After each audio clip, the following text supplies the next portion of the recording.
जंगल। सन्नाटे का शोर, चारों तरफ खौफनाक आवाजें।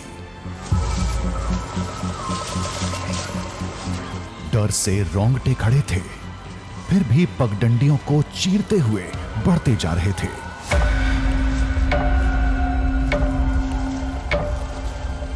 हम थे भारतवर्ष के सबसे खतरनाक जंगल में। खोज रहे थे रामायण के एक साक्ष्य को। ग्रंथ कहते हैं वो युगों पहले मिट चुका था, लेकिन आदिवासियों का दावा है वो आज भी इस जंगल में दिखता है।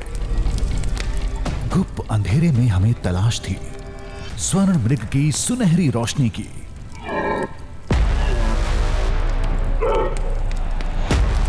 तभी एक आवाज आई, हम उधर भागे।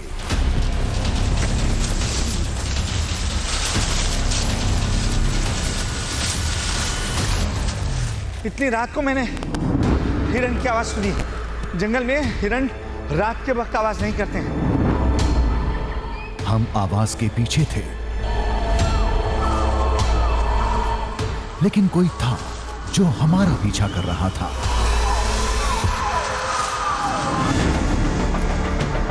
तमाम मुश्किलों को पीछे छोड़ जब उस आवाज के करीब पहुंचे तो नजारा देख हिल उठे।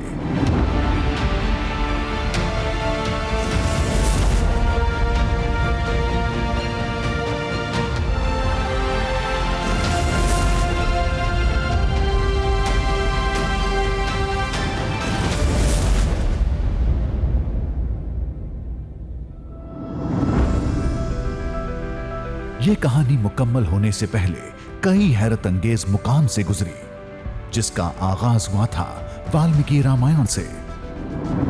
वाल्मीकि रामायण में अरण्य कांड के सर्ग 43 में लिखा है, रावण ने सीता हरण के लिए मायावी मारीच को भेजा था, जो स्वर्ण मृग बनकर सीता जी के सामने पहुंचा। तब श्री राम ने स्वर्ण मृग बने मारीच का वध कर दिया था। ये कहानी है छत्तीसगढ़ की। दावा है मुंगेली जिले के आदिवासियों का। कहते हैं जंगल में आज भी स्वर्ण मृग हैं जो रात में सोने की तरह चमकते हैं, जिसे लोग मारीच का अवतार बताते हैं। दावा भरोसे के काबिल नहीं था। फिर सोचा मामला दंडकारण्य का है, जहां रामायण से जुड़े कई साक्ष्य हैं, तो इसे यूं ही खारिज करना ठीक नहीं होगा। लिहाजा रिसर्च में जुट गए। हमने रामचरितमानस और वाल्मीकि रामायण की कथाओं को खंगालना शुरू किया। राम कथा की भौगोलिक पहेलियों को सुलझाया।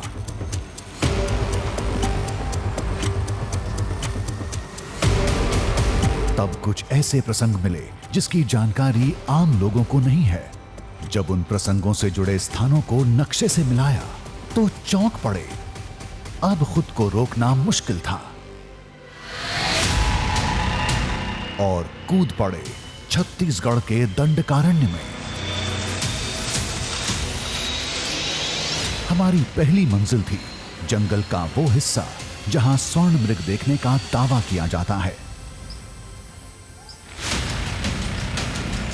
जिसका पहला पड़ाव था आदिवासियों का वो गांव जिन्होंने उस अलौकिक मृग को देखने का दावा किया था, जिसका रामायण के कई किरदारों से वास्ता है। जिसका वास्ता सीधे सीधे रामायण से है, जिसका वास्ता रामायण काल में माँ सीता हरण के समय रावण और मारीच के संवाद से है, और जिसका वास्ता है स्वर्ण मृग से। क्या आज भी इस दंडकारण्य के हिस्से में स्वर्ण मृग देखने को मिलते हैं?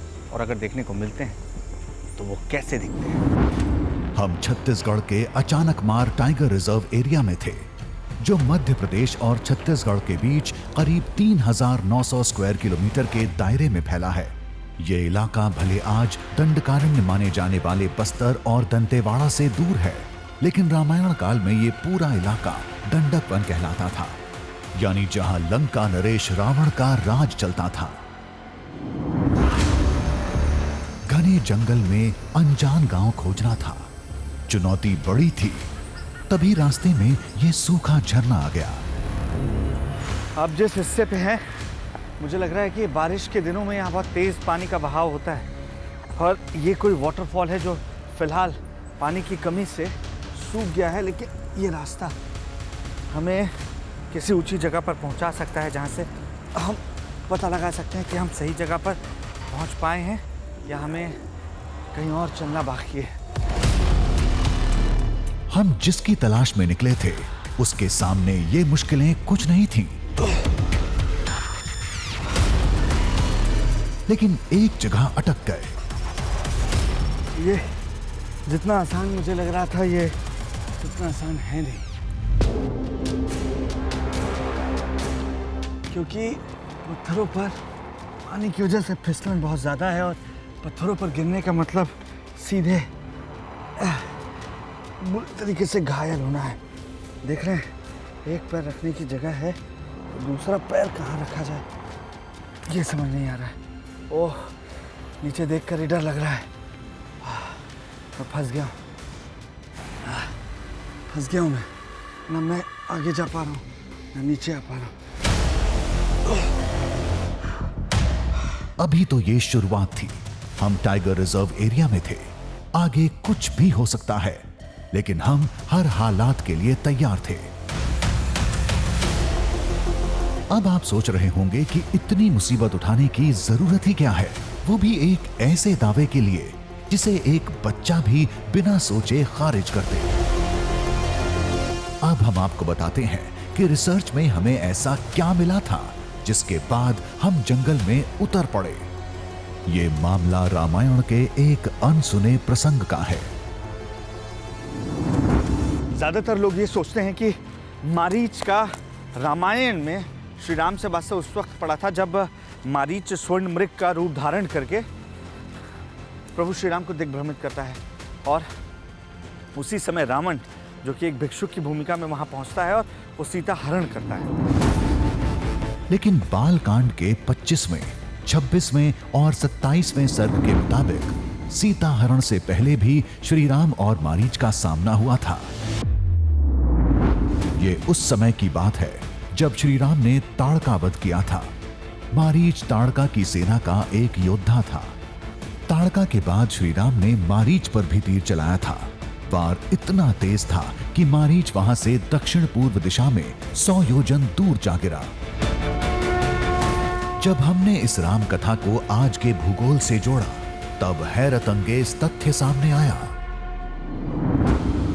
जहां ताड़का वध हुआ था, आज वो जगह बिहार के बक्सर में मानी जाती है, जहां से लगभग 100 योजन की दूरी पर ठीक दक्षिण पूर्व की दिशा में छत्तीसगढ़ का अचानक मार जंगल है, जहां मारीच के स्वर्ण मृग देखने का दावा होता है।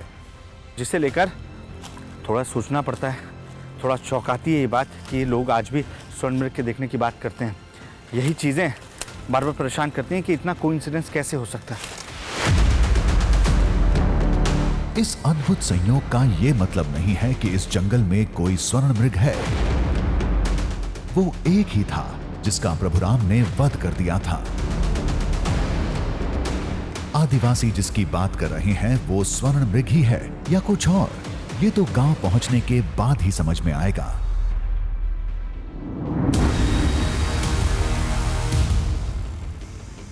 तभी आगे के नजारे ने कदमों को रोक दिया।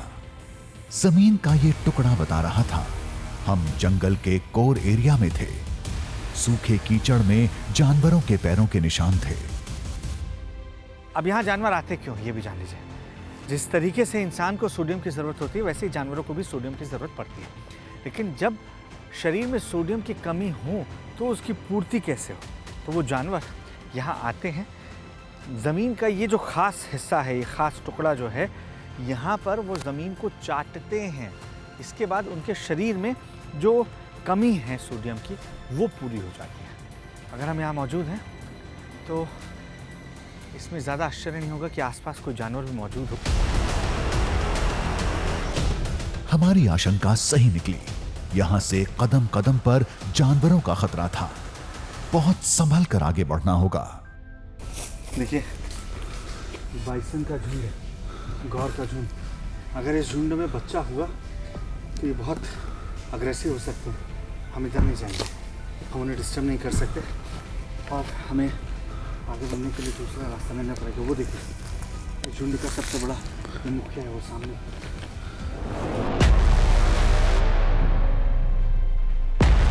इस मोड़ पर जंगल का हर रास्ता खतरे की तरफ जा रहा था। हम चौकन्ना होकर जा रहे थे। सामने पेड़ पर ट्रैप कैमरे लगे दिखे।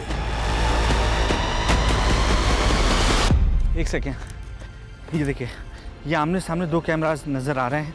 ये ट्रैप कैमरा है, यानी कोई भी हलचल इसके सामने हो तो ये उसकी फ़ोटोज़ क्लिक कर लेगा और ये उन जगहों पर लगाई जाती है जहाँ पर जानवरों का मूवमेंट ज़्यादा नज़र आ रहा है।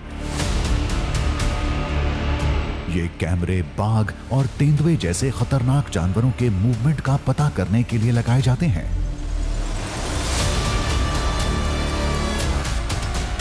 इस जंगल में तो काला तेंदुआ भी है, मतलब हम फंस चुके थे। यानी हम कोर जोन में उस जगह पर पहुंच चुके होंगे जहां ब्लैक पैंथर कभी भी देखने को मिल सकता है। आपको अलर्ट मोड में रहना पड़ेगा, क्योंकि आप सोचिए, एक तो उसका रंग ऐसा है कि उसे जंगल में आइडेंटिफाई कर पाना है इन पत्तियों के बीच बहुत मुश्किल होगा। जल्दी भागना इधर से।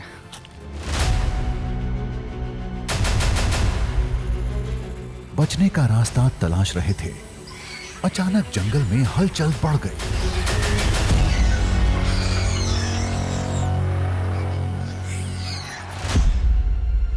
देखिए, अचानक से यहाँ पर हलचल बढ़ गई है।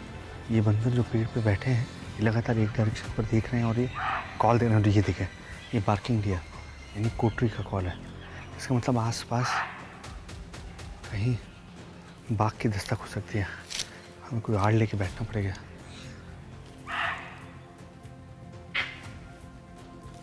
बिल्कुल यहाँ सर के ऊपर ये है।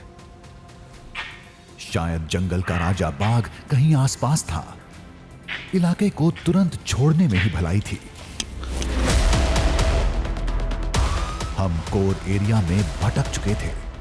पता नहीं कौन सा रास्ता आदिवासियों के गांव ले जाएगा। तभी दूर वन विभाग की एक जीप दिखी।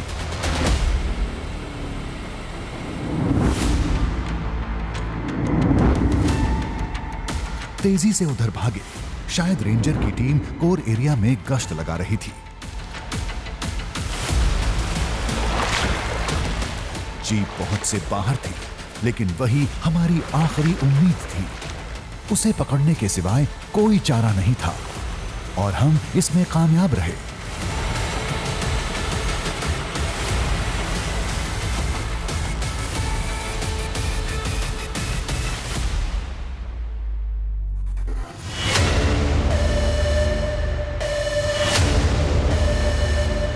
फॉरेस्ट बीट गार्ड को पूरी कहानी सुनाई, उस गांव का पता पूछा। ये हमें गांव के पास छोड़ने के लिए राजी हो गया। फिर मालूम चला कि इसे एक जरूरी काम को अंजाम देना था। ब्लैक लेपर्ड की गतिविधि मिली है और उसमें हम लोग ट्रैप कैमरा लगाने जा रहे हैं। ये टीम हमें गांव के पास छोड़ते हुए अपने मिशन पर निकल जाएगी। रास्ते में पता चला कि अचानक मार जंगल में दुर्लभ प्रजाति के जानवर मिलते रहे हैं। काला तेंदुआ उनमें से एक है, जिसे लोग ब्लैक पैंथर भी कहते हैं। इसी जंगल में सफेद भालू भी देखे गए हैं। ये खबरें इस बात की तस्दीक भी करती हैं। कहीं ऐसा तो नहीं आदिवासी जिसे स्वर्ण मृग बता रहे हैं वो किसी जानवर की कोई नई प्रजाति है जिसके बारे में कोई नहीं जानता। खैर, अब हम गांव के करीब थे। सारी पहेलियां अब सुलझने वाली थी। थोड़ा आगे बढ़े तो गांव की पहली झलक मिली। हम सुबह से पैदल चल रहे हैं और हमें जंगलों के बीच एक गांव बड़ी मुश्किल से अब देखने को मिला है। मेरी पूरी उम्मीद है कि इस गांव में दाखिल होने के बाद अब हमें वो सुराग ज़रूर मिल जाएगा जिसके ज़रिए हम उस दृश्यम की खोज में आगे बढ़ सकते हैं, जिसके बारे में बताया गया कि यहाँ हिरण की वो प्रजाति देखने को मिलती है जिसे लोग मारीच से जोड़ते हैं। वो प्रजाति जो स्वर्णिम है, यानी गोल्डन जैसे आप कहते हैं, उस तरीके से नज़र आती है। इसके लिए हमें पहले गांव में दाखिल होना पड़ेगा। वहाँ के लोगों से बात करने के बाद ये पता लगेगा कि आखिर हमें इस घने जंगल में किस दिशा में आगे बढ़ना होगा। यहां से मिली जानकारी इस खोज को आगे ले जाएगी।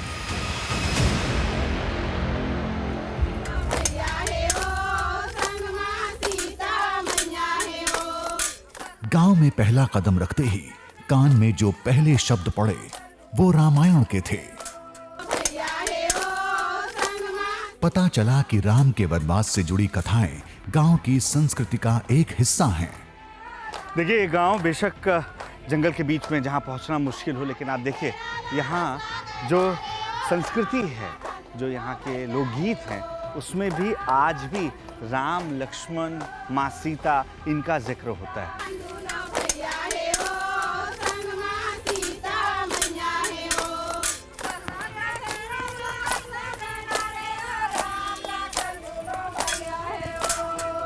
फिर हम काम में जुट गए। कई लोगों से पूछा, बहुत बात की। फिर ऐसे राज सामने आए जिसने हमें हिलाकर रख दिया।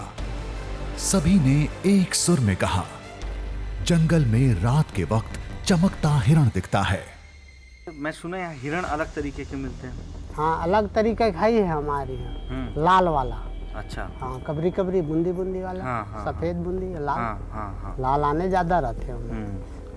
और कुछ चमकने वाला या सोने वाला? वो तो अभी उतना नहीं चमके हैं। नहीं, सही दिन में ना कम दिखते, और दिखते गायब हो जाते। वो एकदम से रोशनी आ जाता है, चमक जाता है, भाग ही जाता है।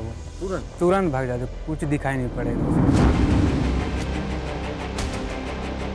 ये कोई दंत कथा नहीं, आंखों देखा हाल था।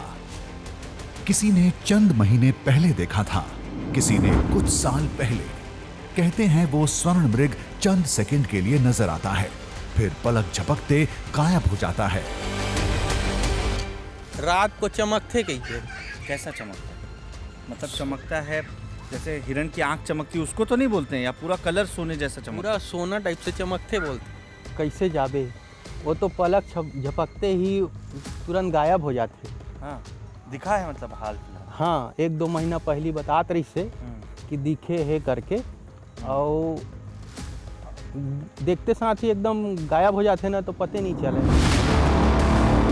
लोगों के मुताबिक वो दिन के उजाले में आम हिरण जैसा दिखता है।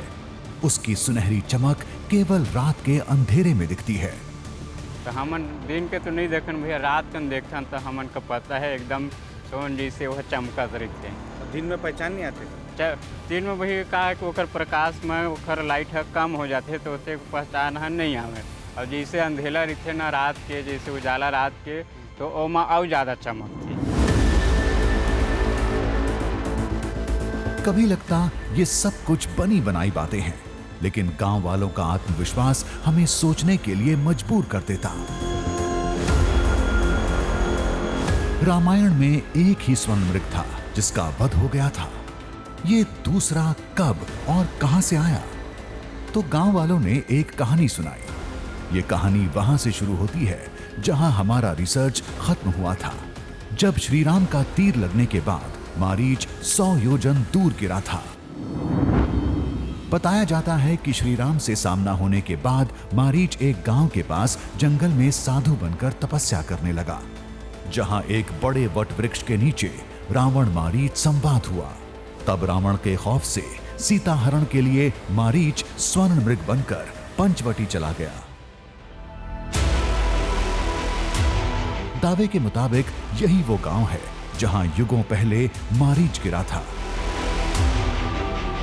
और यही है वो वट वृक्ष जिसके नीचे मारीच ने तपस्या की थी, और यहीं रावण मिलने आया था। ये पेड़ गांव के पास ही मौजूद है। मारीच दंडकारण्य के इस हिस्से में, जो पहले दंडकारण्य का हिस्सा माना जाता था, यहाँ जब वो तमाम तपस्या कर रहा था, संत जैसा जीवन जी रहा था, उस वक्त उसके सामने रावण आया और रावण ने उससे विनती की, उसे ये समझाने की कोशिश की कि उसे क्यों स्वर्ण मृग का रूप लेना है और वो सीता जी के हरण में वो कामयाब हो पाए, इसलिए मारीच को वो छलावा करना है। ये संवाद जब हुआ, मारीच ने उसे तमाम कोशिशें की समझाने की कि ये करना गलत है, क्योंकि वो एक संत की तरह जीवन जी रहा था। तो माना ये जाता है कि जैसे ये पेड़ आप देख रहे हैं, ये पेड़ भी कई सैकड़ों साल पुराना हो सकता है, हज़ारों साल पुराना हो सकता है। ऐसे कई पेड़ इस पूरे जंगल में देखने को मिलते हैं, लेकिन लोगों की मान्यता यह है कि इस पेड़ के आसपास ही, इस पेड़ के नीचे ही वो संवाद हुआ था। गांव की कथा के मुताबिक संत बनने के बाद भी मारीच की मायावी शक्तियां जिंदा थीं, जिससे स्वर्ण मृग का जन्म हुआ था। ये कहानी पीढ़ियों से चली आ रही है। बाबा मन आप पुरख मन बतात रहिए, यही जंगल में साधु बन के वो हता पैसे करत मारीच और कभू कभू हिरण के भी रहे। नहीं तो अभी भी दिखता है, बोलते हैं सोने का हिरण यहाँ दिखता है, ऐसा नहीं बता तो सर है रही से पहले के सियार में।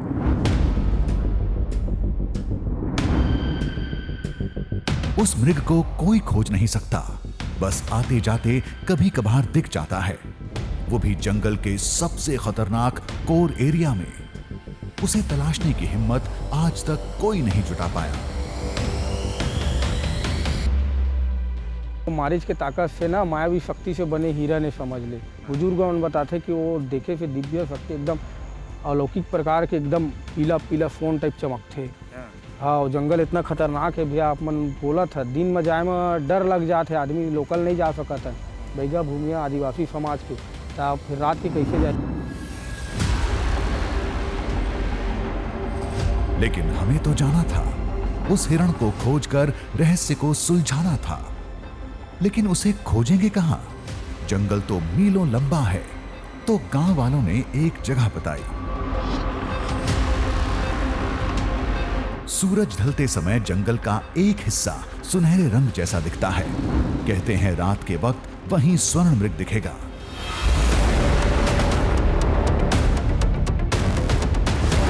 भरोसा तो नहीं था, बस कुछ नया पाने की उम्मीद थी। तो चल पड़े गांव वालों के बताए रास्ते पर, एक वॉच टावर की तरफ जो जंगल के कोर एरिया में पड़ता है। वहां से इलाके का कोना कोना दिखता है।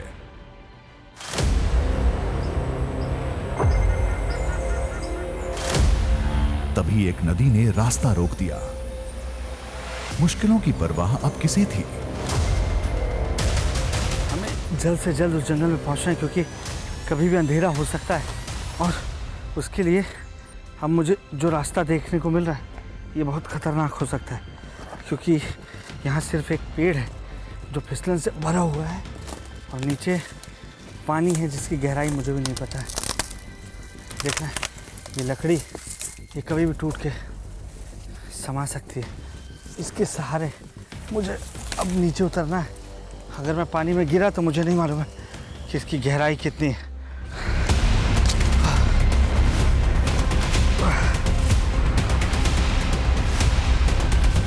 ये खतरनाक हो सकता था, लेकिन यही एक रास्ता था।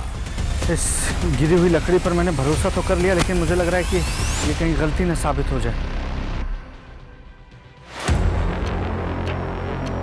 हर कीमत पर मंजिल तक पहुंचना था। जंगल में कुछ तो है जो अनदेखा है, अनोखा है। गांव वालों ने कुछ तो देखा होगा, ये पता करना जरूरी था। सूरज ढलने में ज्यादा वक्त नहीं बचा था। कदम तेजी से टावर की तरफ थे। तभी एक आहट हुई। एक सेकंड, चुप चुप चुप चुप चुप चुप। सामने काला तेंदुआ था, बिल्कुल नजरों के सामने। देखिए, सामने ब्लैक तेंदुआ है, बिल्कुल बहुत खूबसूरत है। मैं नहीं चाहता हूँ कि उसकी नजर हम पे पड़े। हिलो मत, बिल्कुल मत हिलो। शायद ये वही था जिसकी बात फॉरेस्ट गार्ड कर रहे थे।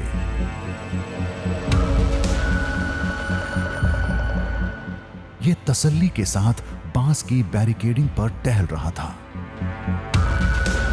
हम इस झाड़ी के आड़ से खुद को सुरक्षित रखने की कोशिश कर रहे हैं, क्योंकि हम तब तक सुरक्षित हैं जब तक उसका ध्यान ही आना। हमें इस रास्ते से जाना था, लेकिन अगर ये खड़ा है और अगर ये शिकार का वक्त है तो हमें देखकर अग्रेसिव ज़्यादा हो सकता है। जैसे ही काले तेंदुए का ध्यान बटा, हम निकल लिए।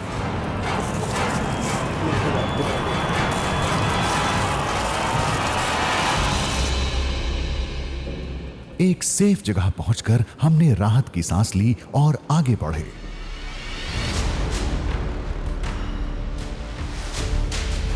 कुछ देर चले तो जंगल के बीच एक टावर दिखा। यहां से कभी जंगल की निगरानी होती थी।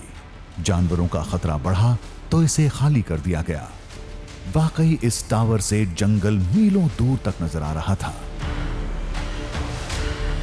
यहाँ पहुँचने के बाद आप देख सकते हैं कि पूरा बायोस्फीयर कैसे चारों तरफ फैला हुआ है। इसमें सूरज की रोशनी जिस हिस्से पर ज़्यादा पड़ रही है वहाँ का कलर अलग नज़र आ रहा है।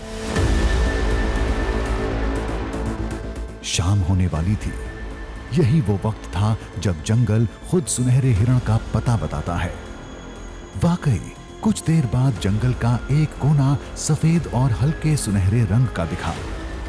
तो वो देखिए सफ़ेद पेड़ों से घिरा वहाँ पर एक पैच ऐसा लग रहा है कि वहाँ कुछ गोल्डन आपको, या ये कह लीजिए कि स्वर्णिम जैसे वो दिख रहा है। पत्तियों की वजह हो सकती है या रोशनी की वजह से वो देखने को मिल रहा है। लेकिन वहाँ पर लोगों की मान्यता है कि जिस प्रजाति के डियर की बात कर रहे हैं, जिसे वो मारीच से जोड़ते हैं, वो ठीक वहाँ पर देखने को मिलता है। उस इलाके को दिमाग में बैठाया। देखिए साउथ ईस्ट की तरफ हमें जाना है। पॉइंट को नक्शे में सेट किया, फिर निकल पड़े स्वर्ण मृग की खोज में। अंधेरा जंगल में जगह बनाने लगा था। हमें जल्द से जल्द उस पॉइंट तक पहुंचना था। तभी वीरान जंगल में मंदिर देख रुक गए।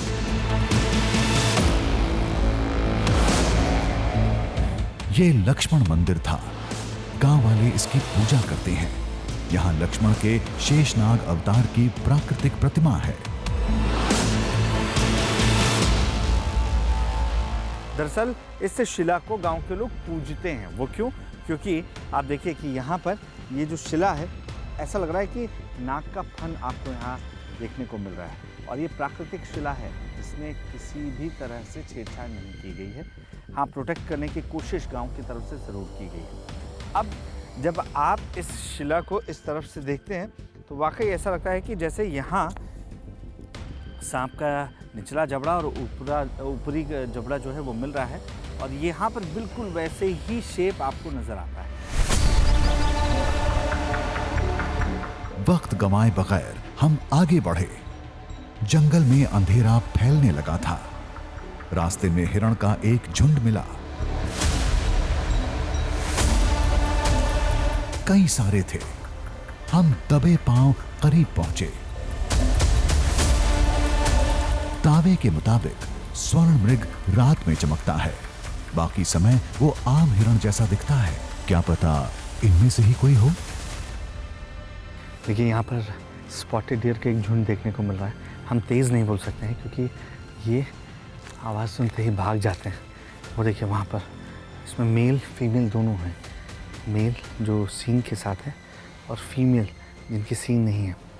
यहाँ चहलकदमी हो रही है, तब वो आसानी से देखने को मिल रहा है। लेकिन इसमें कुछ अलग रंग या अलग प्रजाति के हिरण पहचान पाना मुमकिन नहीं है।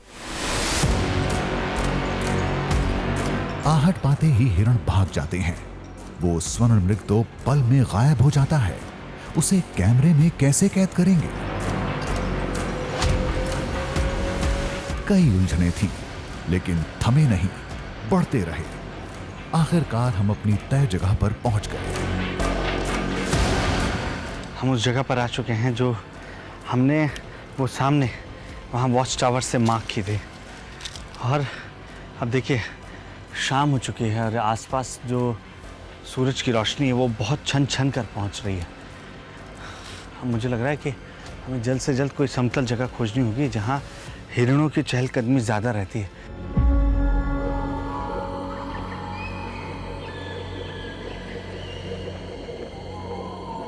कुछ देर बाद रात हो गई।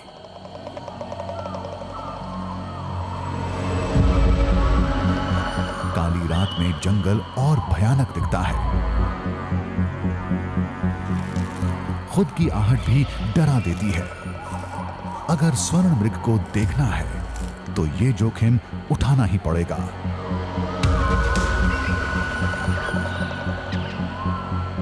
तलाश करते काफी देर हो गई, कुछ नहीं दिखा। जंगल की खौफनाक आवाजें बढ़ती जा रही थी। अब आग जलाने के सिवाय कोई चारा नहीं था।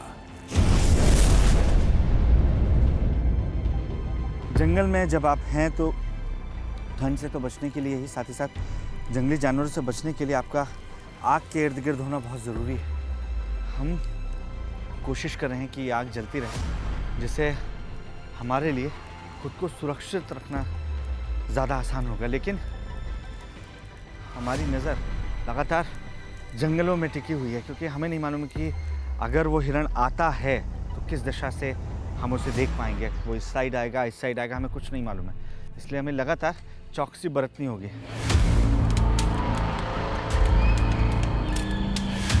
आग के घेरे में हम महफूज थे, लेकिन निगाहें जंगल पर टिकी थीं। आग की रोशनी में हमारी खोज जारी रही। बुझती आग ने हमें वापस बुला लिया। हम आग जलाने में जुट गए। तभी एक आवाज सुनाई दी।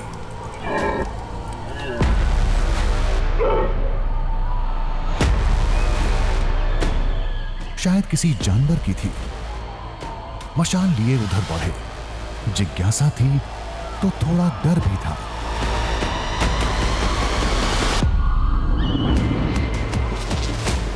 मशाल देख जानवर भाग न जाए, ये सोच मशाल बुझाकर आगे बढ़े, ठीक आवाज की दिशा में।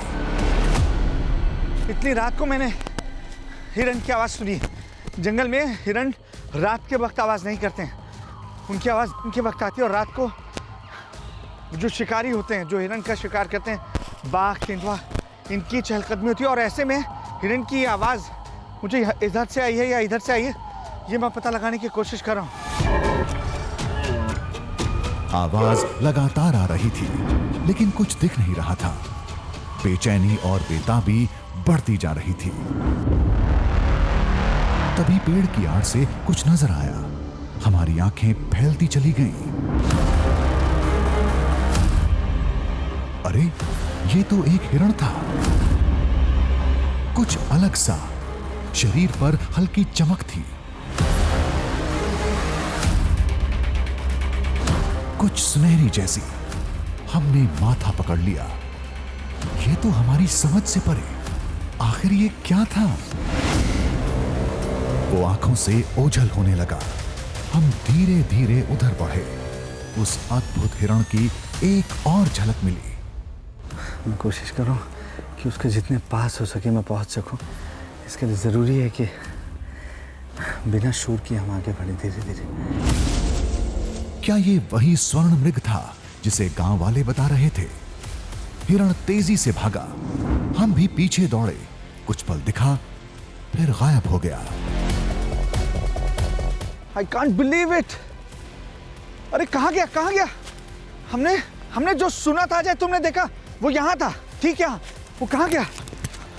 यहाँ, वो इस जगह पर चमक रहा था, जहाँ चांद की रोशनी में हर चीज सफेद दिख रही है।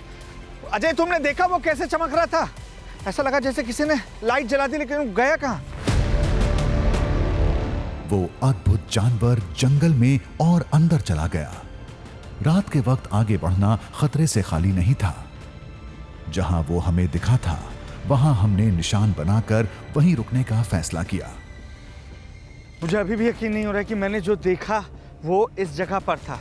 यही वजह है कि हमने इस पेड़ पर ये मार्क कर दिया है, ताकि हम सुबह आकर एक बार फिर से ये जानने की कोशिश करें कि क्या वाकई यहाँ पर जो हमने देखा वो सिर्फ रात को होता है, या सुबह भी उसकी कोई 1% भी पॉसिबिलिटी है कि हम यहाँ पहुँचने के बाद वो दृश्य हम एक बार दोबारा देख सकें। हम वहीं आग के पास लेट गए। थकान से तुरंत आंख लग गई। पूरी रात दिमाग में वो चमक घूमती रही। आखिर वो क्या था? एक हिरण। तो वो चमक कैसी थी? हिरण की तो नहीं हो सकती। गांव वाले भले स्वर्ण मृग बोलते हैं, लेकिन यह असंभव है। सुबह होते हम तलाश में जुट गए, लेकिन कोई फायदा नहीं था। दावे के मुताबिक वो हिरण केवल रात में चमकता है। दिन में अगर वो सामने होगा तो भी उसे पहचान नहीं पाएंगे। फिर हमें जो रात में दिखा वो क्या था? क्या हिरण की कोई नई प्रजाति थी?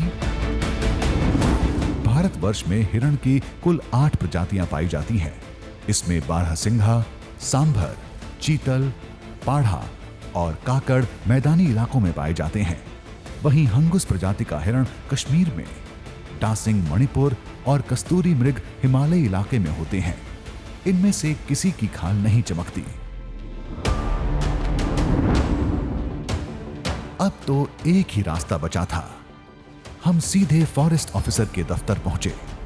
एक ही सवाल था, जंगल में हिरण की कोई ऐसी प्रजाति भी है जिसके बारे में आम लोग नहीं जानते, जिसकी खाल रात में चमकती है? ऑफिसर ने सवाल को सिरे से खारिज कर दिया।